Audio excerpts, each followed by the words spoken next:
On a red-eye flight from New York to London, a single father slept in seat 8A. To everyone around him, he was just another exhausted passenger who hadn't slept enough in days. Then the captain's voice cut through the cabin, urgent and unlike any routine announcement. If there are any combat pilots on board, please identify yourself immediately. The cabin froze. No one moved.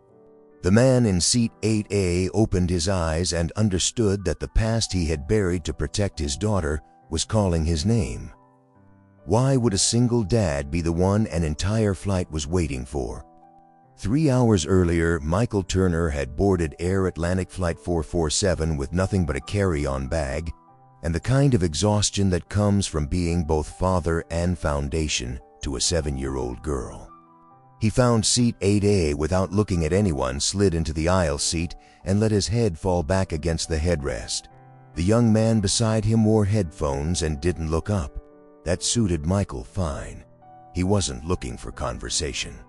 He was looking for sleep.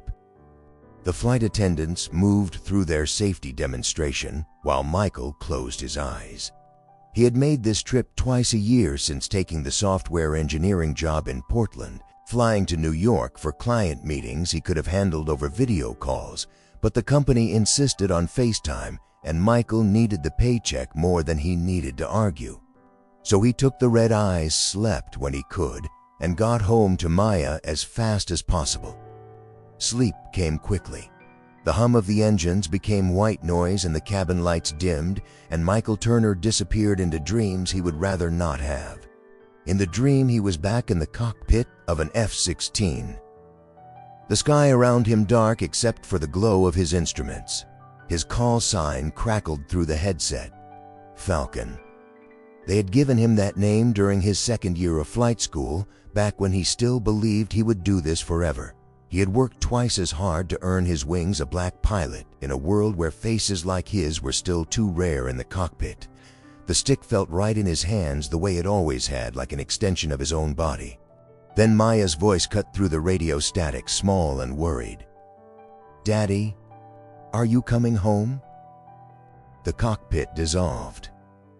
He was standing in their living room in Portland, still wearing his flight suit, and Maya stood in the doorway in her pajamas. She was 4 years old in this memory. It was the night he had told her he was leaving the Air Force. "I'm coming home, sweetheart," he had said, "and I'm staying home." Maya had looked at him with those wide, serious eyes. "Promise. I promise." He woke to the sound of the captain's voice, not the calm, rehearsed tone of standard announcements. This was clipped tight, the kind of voice that makes people sit up straighter. "Ladies and gentlemen, this is Captain Williams. We are experiencing a technical situation that requires immediate attention. If there are any military pilots on board, particularly fighter pilots with experience in manual flight under extreme conditions, please identify yourself to a flight attendant immediately." Around him, passengers were looking at each other, murmuring. The young man next to him pulled off his headphones and leaned toward the aisle, craning to see if anyone was standing. No one was. The murmurs grew louder. Someone 3 rows back said, "What kind of technical situation?" Michael sat very still. He knew what that announcement meant. He had heard enough emergency calls in his 12 years of service to recognize the controlled panic underneath the captain's words. This was not a drill. This was the kind of request you only make when something has gone very, very wrong. His first thought was Maya. She was home with Mrs. Patterson, the neighbor who watched her when he traveled. She would be asleep by now, her braids spread across the pillow, her nightlight casting soft shadows on the wall, her stuffed rabbit tucked under one arm. If this plane went down, she would wake up tomorrow and find out her father was gone. His second thought was that he could help. 12 years flying F-16s, hundreds of hours in conditions that would ground commercial pilots. He had landed on aircraft carriers in storms, navigated equipment failures, at 30,000 FT, brought damaged birds home when everyone on the radio told him to eject. He was trained for chaos. His third thought was the promise, the one he had made to Maya the day he hung up his uniform. No more risks, no more deployments, no more nights when she had to wonder if he was coming home. He had walked away from all of that. to be the father she needed. Steady presence safe. But if he did nothing now, there would be no coming home at all. The cabin was getting louder. A woman in the row ahead was crying softly. A man's voice rose above the others, demanding to know what was happening. Michael heard the sharp click of seat belts being unfastened, people shifting in their seats, panic starting to spread like a living thing. A flight attendant appeared at the front of the cabin. She was tall, maybe in her early 40s, with dark hair pulled back in a tight bun, and the kind of calm, professional expression that comes from years of handling turbulence and crying babies and drunk passengers. Her name tag read Nicole. "Please remain calm and stay in your seats," Nicole said. Her tone was firm but not unkind. "We are following all safety protocols. If anyone has military flight experience, please make yourself known now." She moved down the aisle slowly, making eye contact with passengers waiting. Michael watched her. She stopped at row 5, row 6, row 7. When she reached row 8, her gaze landed on him. For a moment, they just looked at each other. Then she moved on. In his mind, he saw two images side by side. Maya, asleep in her bed. Maya at a funeral, too young to understand why her father was never coming back. He stood up. Nicole turned immediately. The passengers nearby went quiet, watching. Michael stepped into the aisle and moved toward her. "I was a fighter pilot," he said quietly. "F-16's 12 years.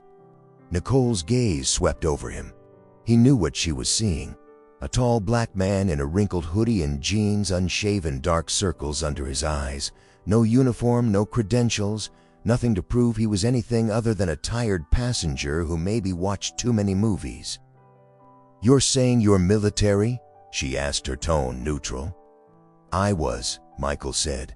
"I retired 3 years ago. Do you have any identification? Anything that proves your service?" Michael shook his head. "I didn't bring my military ID. I haven't carried it since I got out. Sir, I need you to understand something. If you're not who you say you are, if you're panicking or confused or trying to help in a way that makes things worse, people could die." "Do you understand that?" "I do," Michael said. "And I'm telling you the truth. I flew F-16s for 12 years. I know what I'm doing." Before Nicole could respond, a voice came from behind Michael. "Let me talk to him." A man stood up from seat 9C, broad-shouldered and gray-haired, with the kind of posture that never fully leaves someone who spent time in uniform. "I'm Robert Hayes," the man said. "Former Army, did some joint ops with Air Force pilots back in the day." He crossed his arms. "If you're legit, you'll be able to answer a few questions." Robert didn't waste time. "What fighter did you fly, F-16 Viper? How many flight hours? Just over 2,000. What squadron? 56 Fighter Wing Luke, Air Force Base. Tell me 3 emergency procedures for hydraulic failure." Michael's answer came without hesitation. "Activate the emergency power unit. Switch to manual reversion mode. If both systems fail, use differential thrust from the engines to maintain directional control." Robert studied him for a long moment. Then he turned to Nicole. "He knows what he's talking about. That's not something you learn from Google." Nicole looked between them, weighing risk against risk, doubt against desperation. Finally, she nodded once, sharp and decisive. "Come with me," she said. Michael followed her toward the front of the plane. The other passengers watched in silence. He heard whispers starting up behind him, speculation and fear blending together. Someone asked if he was really a pilot. A child's voice asked, "Mommy, is the plane going to crash?" As they approached the cockpit door, Nicole stopped and turned to face him. "I'm taking you up there because we don't have another option," she said quietly. "But if you do anything, and I mean anything, that puts this flight in more danger, I will remove you myself. Understood?" "Understood," Michael said. Nicole knocked twice on the cockpit door, then pressed the intercom. "It's Nicole. I'm bringing someone in." The door unlocked with a soft click. Nicole pushed it open and stepped inside. Michael followed. The cockpit was small, cramped, lit by the glow of dozens of instruments and screens. Captain Williams sat in the left seat, slumped slightly to one side, his face pale and sheened with sweat. A woman in a white coat knelt beside him, checking his pulse. "Dr. Angela Mitchell," she said quickly. "He's had a stroke. Mild, I think, but he can't fly." In the right seat, First Officer Jenkins gripped the controls with both hands. He was younger than Michael had expected, maybe late 20s, and his knuckles were white against the yoke. When he glanced back, Michael saw fear in his expression, poorly hidden. "Who's this?" Jenkins asked. "He says he's a fighter pilot," Nicole said. "Former Air Force." Jenkins's gaze snapped to Michael. "Can you fly this?" Michael stepped closer, already scanning the instrument panel. Warning lights blinked in a pattern he recognized. The autopilot display showed a red X. The hydraulic pressure gauges were dropping. He could feel the slight yaw in the plane's attitude, the way Jenkins was compensating with manual inputs. "Your fly-by-wire system failed," Michael said. "You're in manual reversion mode." Jenkins's eyes widened. "How did you know that? Bank angle is 23° off-center. Airspeed is down 8 knots from optimal. You're correcting by hand." Michael looked at the hydraulic indicators. "And you're losing pressure in both systems. How long has it been like this?" "About 10 minutes, Jenkins said, his voice cracked slightly. "I've got maybe 800 flight hours total. I've never dealt with anything like this." Michael moved to stand between the two seats, reading the situation the way he had been trained to read combat scenarios. Fast, clinical, without emotion. "You're doing fine," he said, "but you're going to need help. How much fuel do you have?" Jenkins checked the gauge. "Enough to make London." "Barely." Michael shook his head. "You won't make London. Not with hydraulic failure. You need to divert to the nearest airport with emergency services," Shannon Jenkins said immediately. "Shannon Airport in Ireland. It's about 200 miles out." "That's your best option," Michael said, "but you're going to need to let me help you get there." Nicole stepped forward. "You're sure you can do this?" Michael turned to look at her. For the first time since waking up, he felt the fear loosen its grip just slightly. Not because the situation was less dangerous, but because he knew this feeling. He had lived in this space before, where everything came down to training and instinct and the willingness to trust yourself when there was no other choice.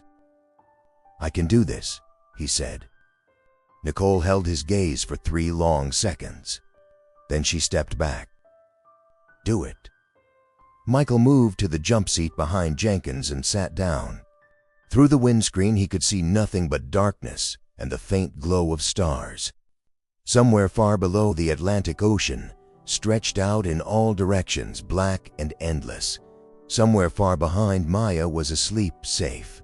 Unaware that her father had just broken his promise, he pushed the thought away and focused on the instruments. There would be time for guilt later. Right now, 189 people needed him to remember who he used to be. "All right," Michael said. "Let's get everyone home." Jenkins reached for the radio, his hand fumbling the switch twice before he got it. "Shannon Tower. This is Air Atlantic 447. We are declaring an emergency, requesting immediate clearance for priority landing." The response came back within seconds, calm and professional. "Air Atlantic 447, Shannon Tower. We copy your emergency. What is the nature of your situation?" Jenkins glanced at Michael. Michael took over. "Shannon, we have dual hydraulic system failure and our captain is incapacitated. We are operating under manual reversion. We need crash and rescue standing by."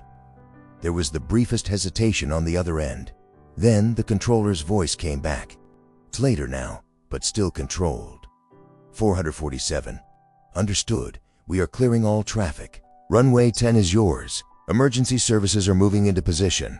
What is your current position and altitude?"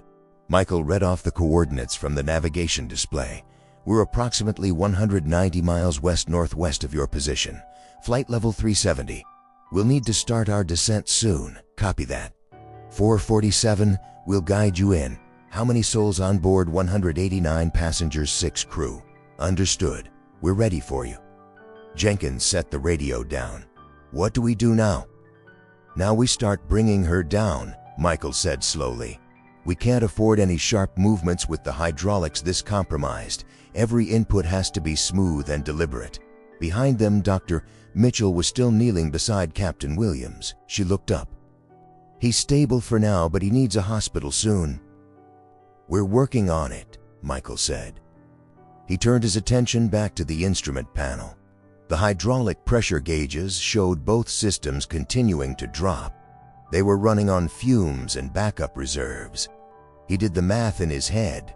Based on the current rate of decline, they had maybe 35 to 40 minutes before total system failure. Nicole appeared in the doorway. "The passengers are getting restless. They want to know what's happening." "Tell them the truth," Michael said without looking away from the instruments. "We're diverting to Shannon. We'll be on the ground in under an hour. Tell them to stay calm and follow instructions." Nicole studied him for a moment. "Will we make it?" Michael met her gaze. "Yes." He said it with more certainty than he felt, but Nicole seemed to accept it. She nodded and disappeared back into the cabin. Jenkins began the descent, easing the nose down by fractions of a degree. The plane responded sluggishly, fighting him. Michael watched the instruments calling out adjustments. "You're dropping too fast. Pull back half a degree," Jenkins corrected. The descent rate smoothed out. "Good. Hold that. Keep your airspeed steady." They worked in silence for several minutes, Jenkins making inputs while Michael monitored the results. It was a delicate balance, trying to bring the massive aircraft down without overloading the failing hydraulic systems. One wrong move and they could lose what little control they had left. Then the plane shuddered. A violent tremor ran through the airframe, rattling instruments and making Dr. Mitchell grab onto Captain Williams's seat for support. "What was that?" Jenkins asked, alarm rising in his voice. Michael scanned the panel. "Just turbulence, atmospheric disturbance. It happens." "Are you sure?" "I'm sure," Michael said. But his gaze stayed on the hydraulic gauges. The pressure had dropped another notch. They were running out of time faster than he had calculated. Jenkins started to pull back, on the yoke instinct taking over.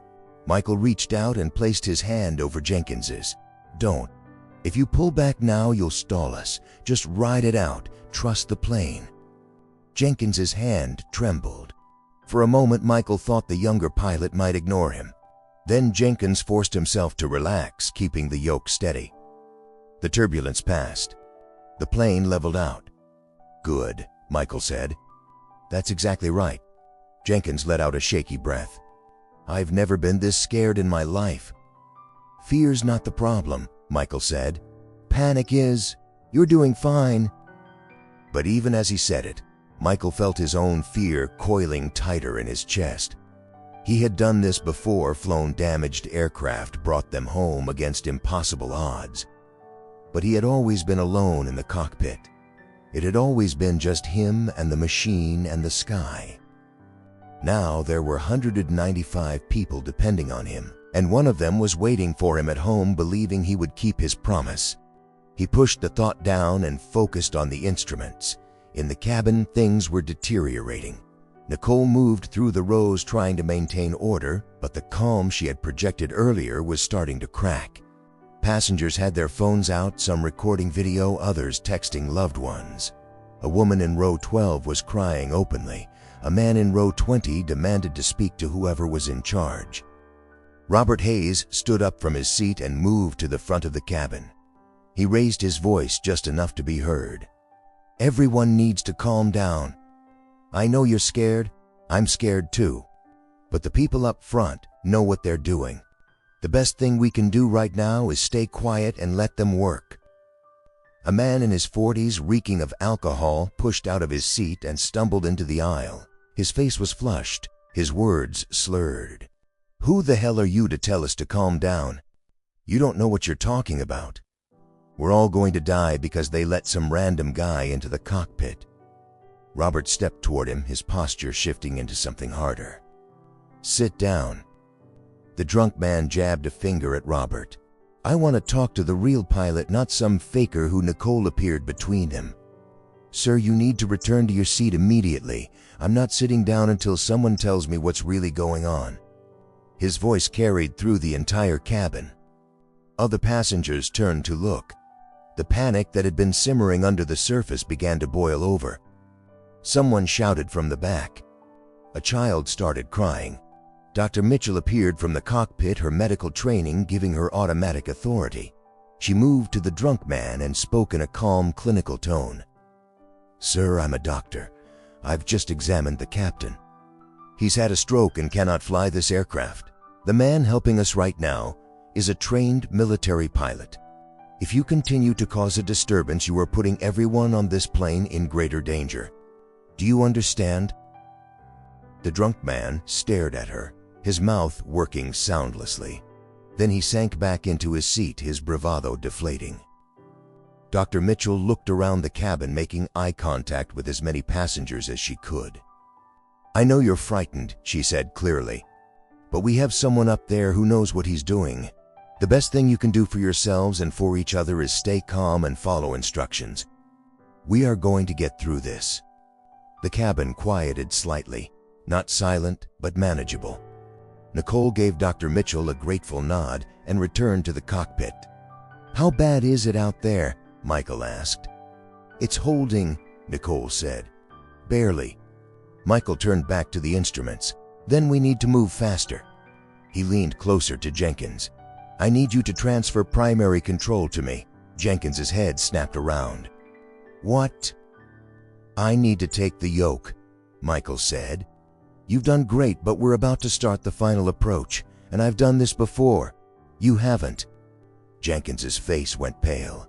"I can't just hand over control. I'm the first officer. I'm responsible for this aircraft, and I'm telling you that the best way to fulfill that responsibility is to let me help you," Michael said. His voice was firm, but not unkind. "This isn't about ego or protocol. This is about getting everyone home alive." Jenkins looked at the instruments, then at Captain Williams slumped in the other seat, then back at Michael. The fear in his expression was raw and undeniable. Finally, he nodded. "Okay," he said. "What do I do?" "You keep monitoring the instruments," Michael said. "Call out anything I need to know. Be my second set of eyes. Can you do that?" Jenkins swallowed hard. "Yeah, I can do that." Michael shifted forward and took hold of the yoke. The moment his hands wrapped around it, muscle memory kicked in. The feel of it was different from an F-16 stick, heavier and less responsive. But the principle was the same. He was in control now. The plane was his to command. Nicole watched from the doorway. "Are you sure about this?" Michael didn't look at her.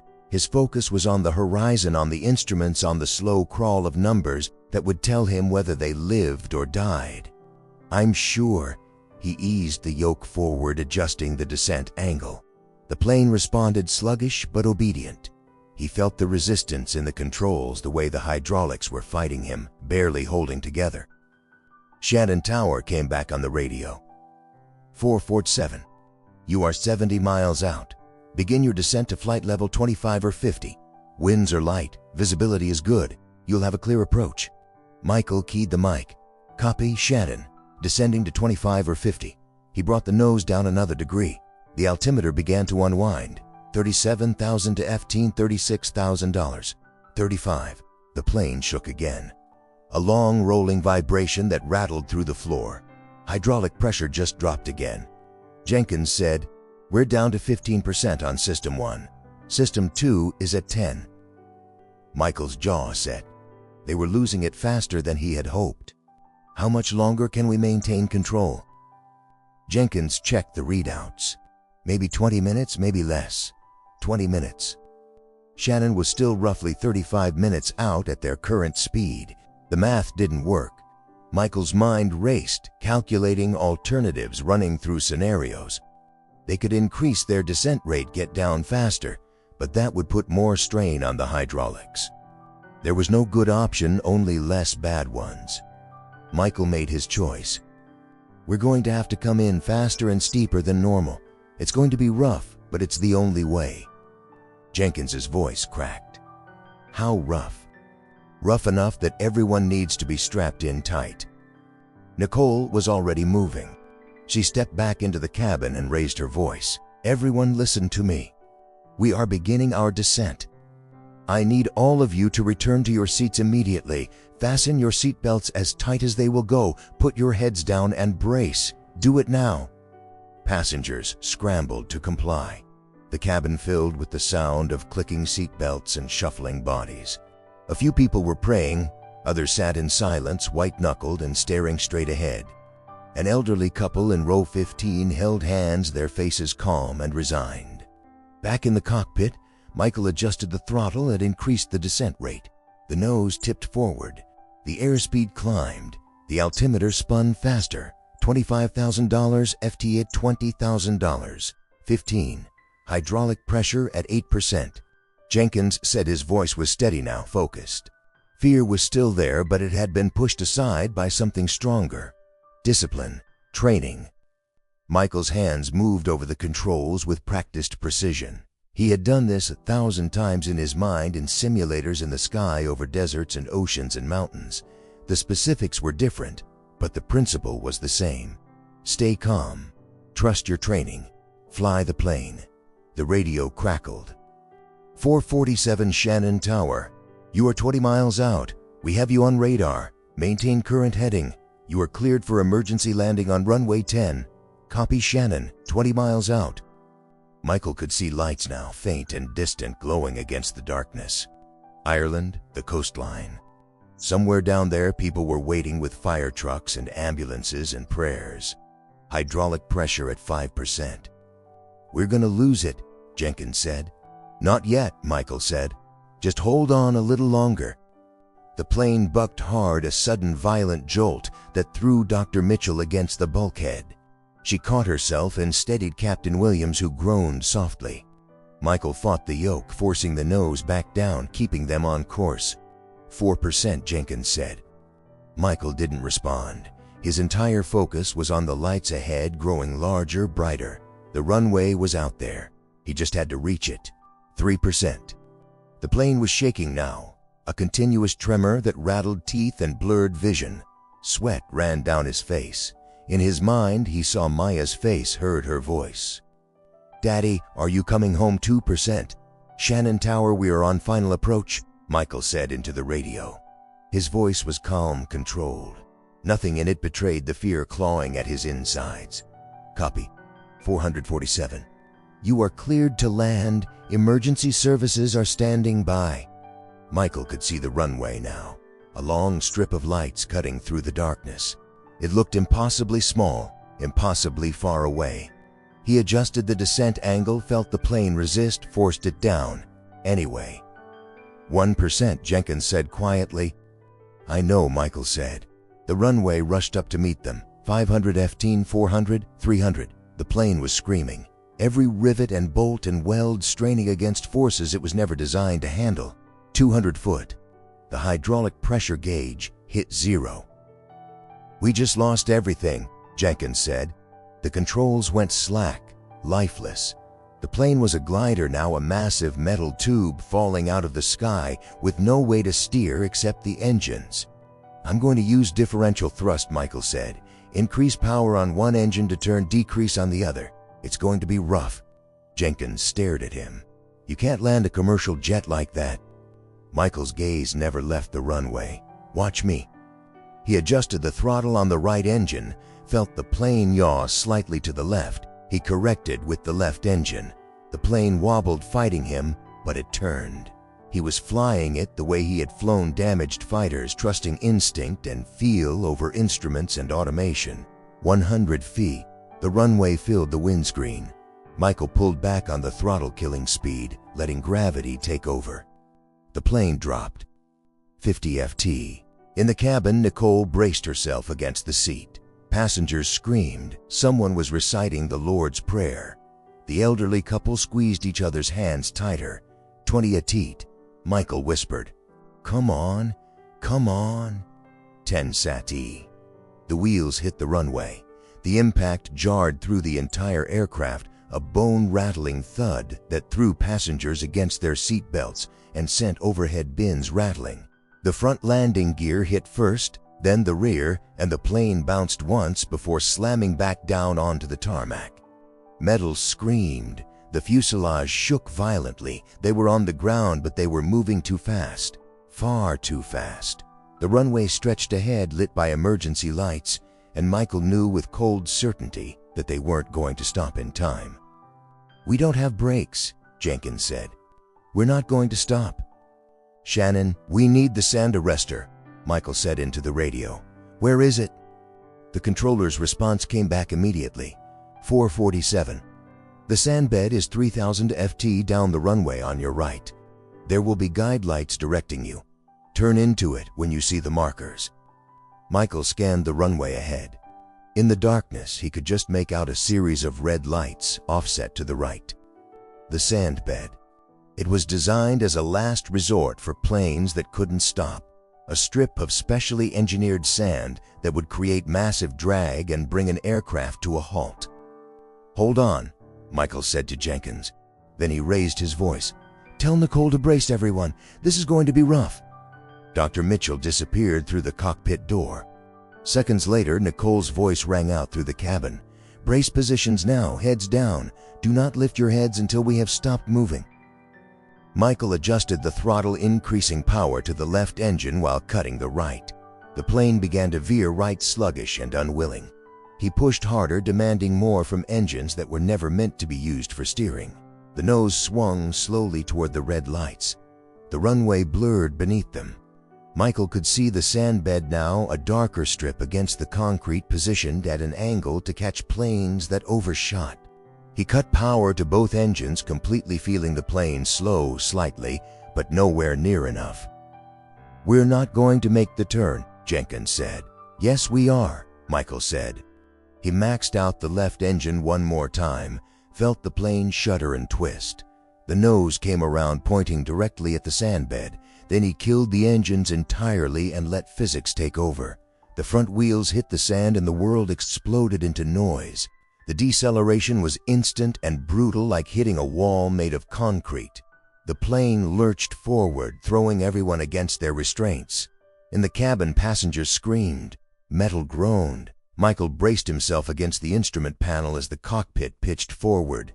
Beside him, Jenkins was thrown against his harness, gasping. The plane skewed sideways, the fuselage twisting as the sand grabbed unevenly at the wheels. For one terrible moment, Michael thought they were going to flip. Then the resistance evened out and the plane straightened. They slowed, slower, slower, and then they stopped.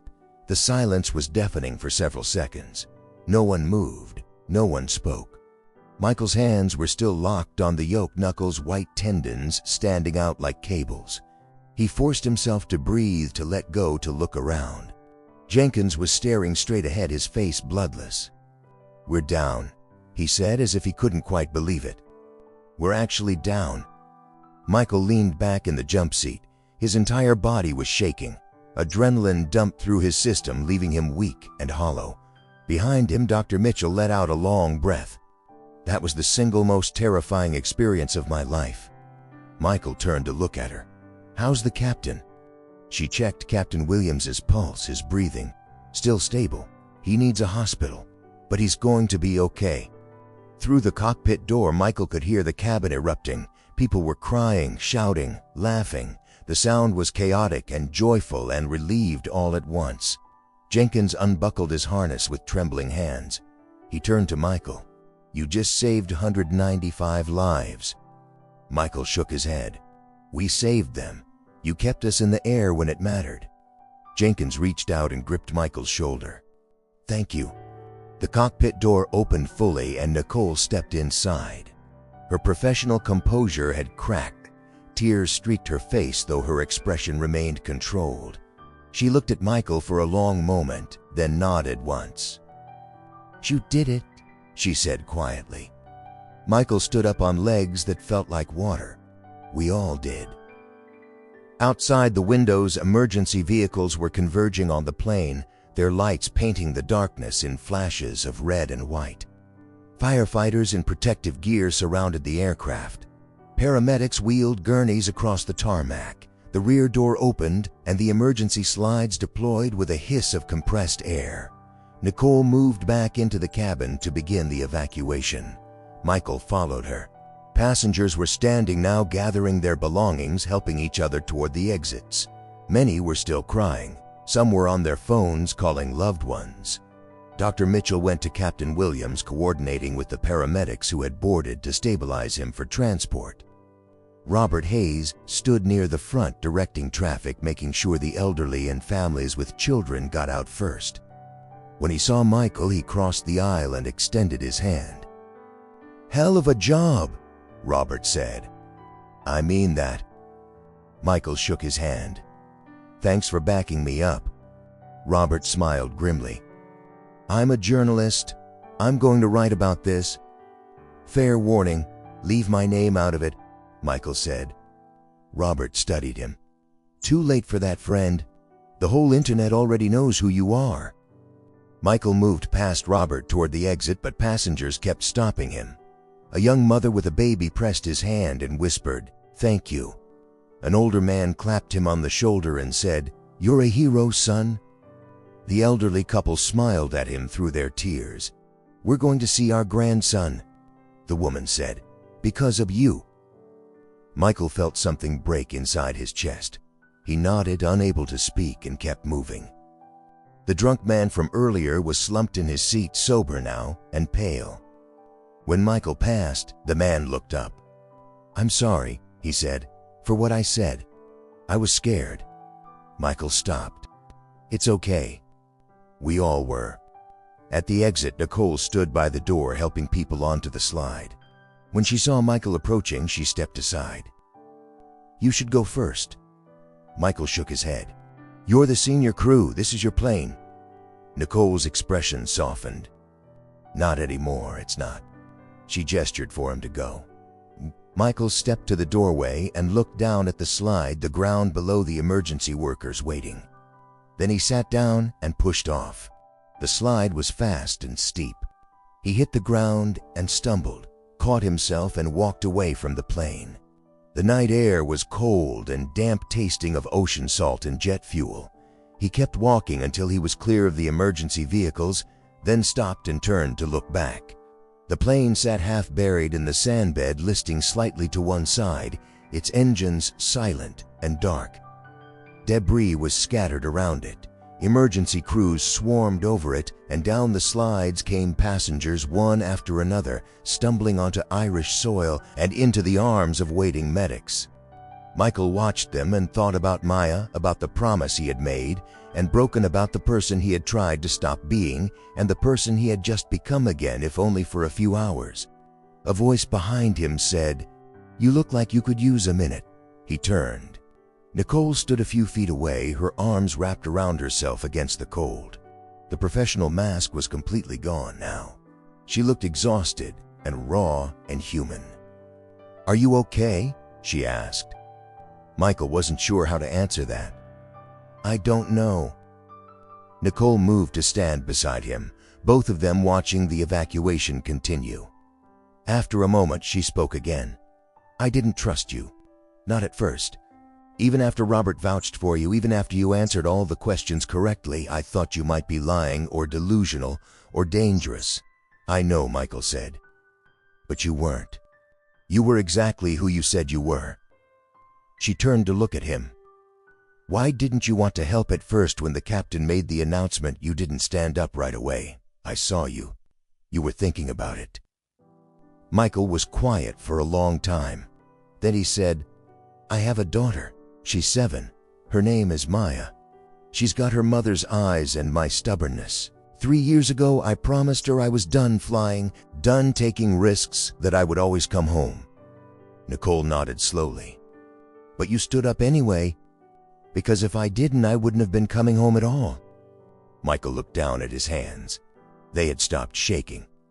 "I spent 12 years flying missions where every takeoff could have been the last time I saw my kid. I walked away from that because I didn't want her growing up afraid every time I left the house. And tonight I did the one thing I swore I wouldn't do." Nicole was quiet. Then she said, "Your daughter is going to hear about this. Someone on that plane recorded video. It's probably already online. She's going to know what you did." Michael felt his throat tighten. "Yeah. And when she finds out, she's going to know her father is someone who keeps his promises." Nicole's voice was soft but firm. You promised her you'd come home.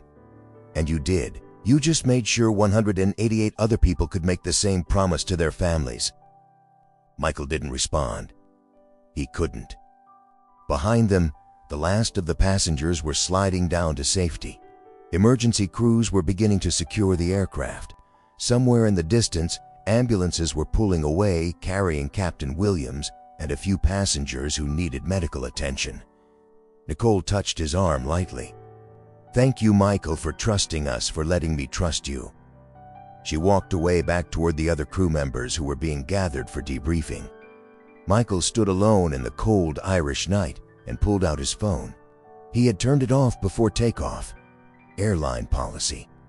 Now he powered it on and waited for it to connect. 12 missed calls, 23 text messages, all from Mrs. Patterson. He dialed her number. She answered on the first ring. "Michael, oh my God. Are you okay? I saw the news. I saw what happened. Maya doesn't know. I didn't want to wake her." Michael closed his eyes. "I'm fine. Everyone's fine. Is Maya asleep?" "Yes. She went down at 8 like always. Michael, they're saying you landed the plane. They're saying you saved everyone. I need you to do me a favor," Michael said. "Don't tell Maya about any of this. Not yet. Let me tell her when I get home." Mrs. Patterson's voice softened. "Of course. When will you be back? I don't know." "Soon. There's going to be debriefing, probably some interviews, but I'll be back as soon as I can. She'll be so proud of you." He ended the call and stood in the darkness watching the emergency lights flash across the broken plane. In a few hours, the sun would rise over Ireland. In a few days, he would be home, and he would have to look his daughter in the eye and explain why her father was all over the news for doing the one thing he had promised never to do again. But that was a problem for later. Right now, he was just grateful to be alive.